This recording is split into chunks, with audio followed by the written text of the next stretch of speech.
berarti 2007. 2007 saya udah mulai tato. Itu adalah tato pertama adalah yang Seize the Day, itu di tangan saya yang sebelah kanan.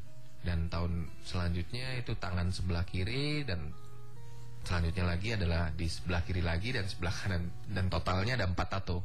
Ada 4 tato. Wah, ini mengikuti sekali nih ya. Mengikuti sekali nih MasterChef Indonesia 2 pastinya. Oke, Mbak Tia, terima kasih untuk BBM-nya ya.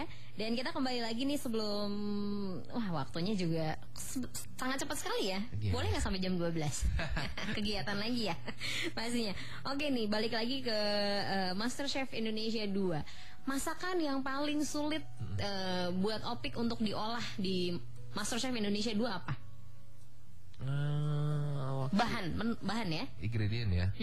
Ingredient yang paling susah menurut saya adalah waktu itu oyong waktu itu. Oyong tuh? Maksudnya oyong. Oyong itu kalau bahasa Jawanya gambas. Yang biasa suka dipakai untuk sayur bening. Dan itu adalah sangat banyak banget mengeluarkan lendir kan. Dan memang tidak ada rasanya, tasteless, dia nggak ada rasanya. Jadi waktu itu kita tidak boleh membuat sayur bening. Oke. Dan kita harus memikirkan gimana caranya oyong ini enak dengan tampilan yang berbeda gitu. Tapi waktu itu memang alhamdulillah saya bisa memenangkan challenge waktu itu gitu. Dimasak apa? Biasa sih makanan Surabaya. Waktu itu saya bikin bongko mentuk namanya. Jadi memang waktu itu biasanya kalau bongko mentuk itu memang daging, terus dicampur dengan wortel, kentang, terus dikasih bumbu-bumbu. Waktu ini karena tantangannya oyong, jadi dagingnya saya ganti oyong gitu. Habis itu kasih kulitnya dari telur dan santan dan tepung, terus habis itu dikukus. Dan itu memang makanan kalau di Surabaya enak buat sore-sore sih emang. Oke, itu untuk invention test atau invention test itu yang paling sulit itu ya? Yang paling sulit. Tapi kalau masakan yang paling sulit adalah waktu saya melawan Black Team. Waktu itu adalah menduplikasi masakan Chef Juna. Apa itu? Seafood platter. Tapi memang ribetnya minta ampun. Tapi akhirnya saya menang juga sih. Oke. Itu maksudnya gini loh, kalau misalnya kita berbicara invention test ya, sesuatu yang itu kan dibuat beda kan, dibuat beda. Dan itu saat itu juga gitu. Apa yang terpikirkan misalnya, oke, saya buat ini deh gitu. Yang terpikir adalah tiba-tiba datang gitu, makanan ilham. Rumah aja. Oke. Karena memang saya dibilang saya tidak suka masak, itu dari dulu nggak suka masak, tapi saya hidup di lingkungan kuliner. Mama saya jago masak, nenek saya jago masak, rumah saya di tengah-tengah sawah dan kebun. Jadi mengenal dunia kuliner kalau bisa dibilang udah dari kecil sih. Plus main suling juga nggak? Main sama kebo biasanya saya. Iya beneran, saya di sungai biasanya suka mandiin sapi dan kerbau ya, gitu. Oke. Ya.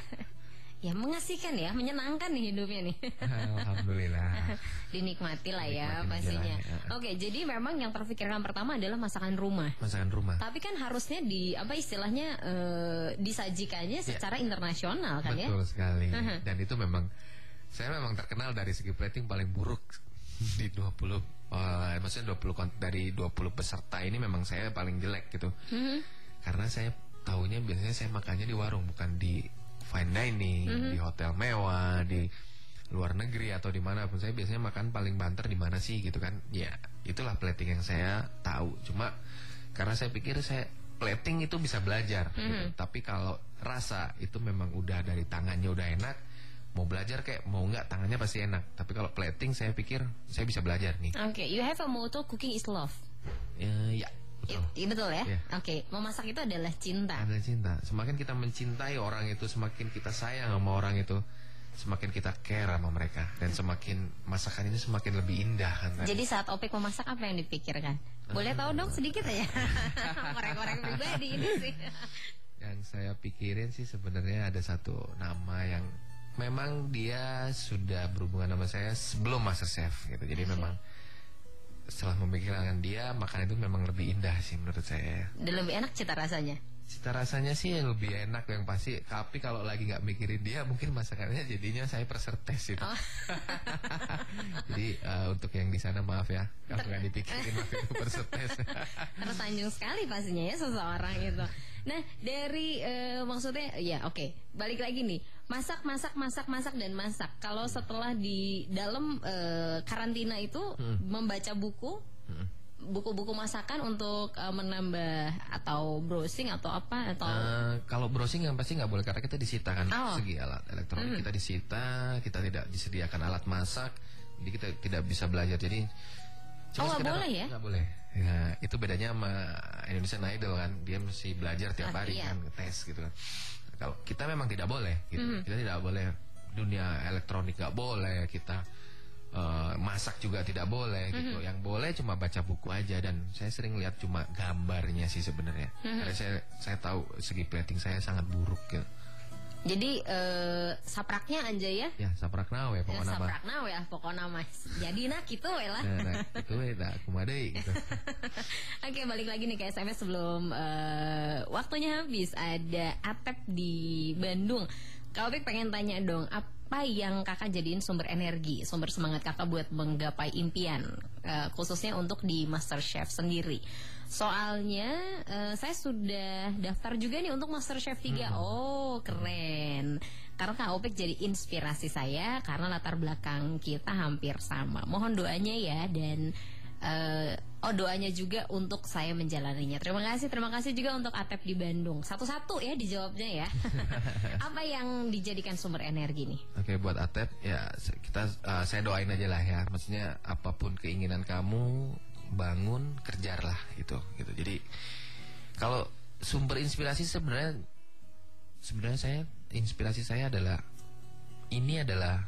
sebenarnya bukan inspirasi ya, lebih tepatnya bahwa kamu mengikuti ini tuh buat apa gitu. Kalau kamu sekedar untuk mengejar kompetisi ini, saya juga tidak bilang kamu nggak bakal go ya, tapi itu sangat tipis karena kamu bakal mempunyai ambisi yang sangat besar, dan itu bagus, tapi kadang suka menutupin hal-hal kecil yang memang kita tidak bisa memakai ego gitu, tidak memakai ambisi. Tapi kalau kamu mengikutin semua kompetisi, apapun kompetisi itu, karena memang satu kamu pengen pembelajaran, satu pembuktian diri, dan itu mungkin bakal lebih tulus kali ya. Jadi inspirasinya ya kamu jalanin ini dengan ikhlas aja, dengan ridho, kamu pasti bisa kok gitu.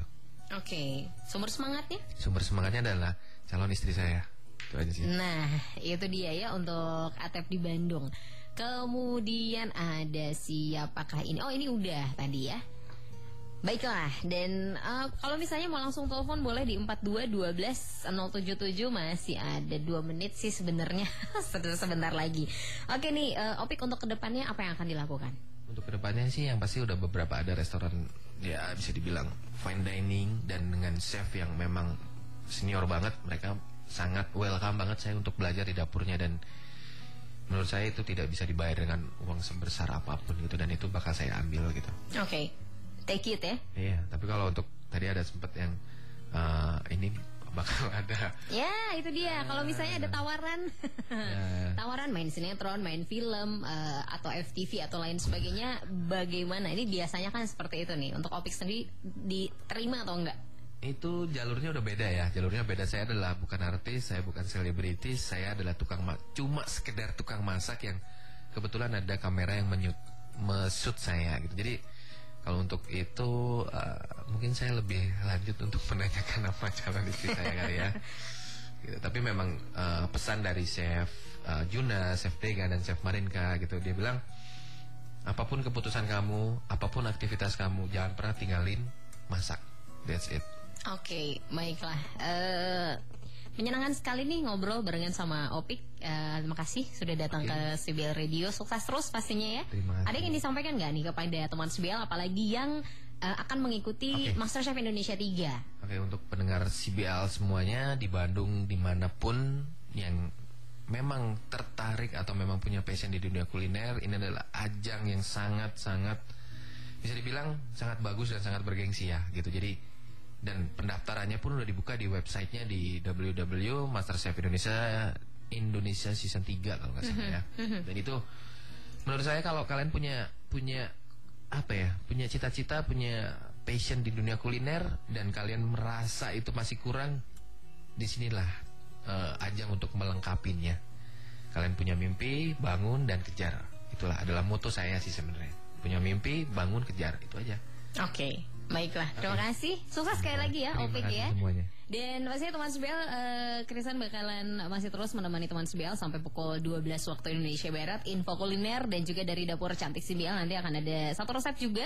Setelah resepnya adalah dari madu. Nah, akan membuat apakah nanti ya? Jangan kemana-mana, tetap di Sibel Citra Wanita.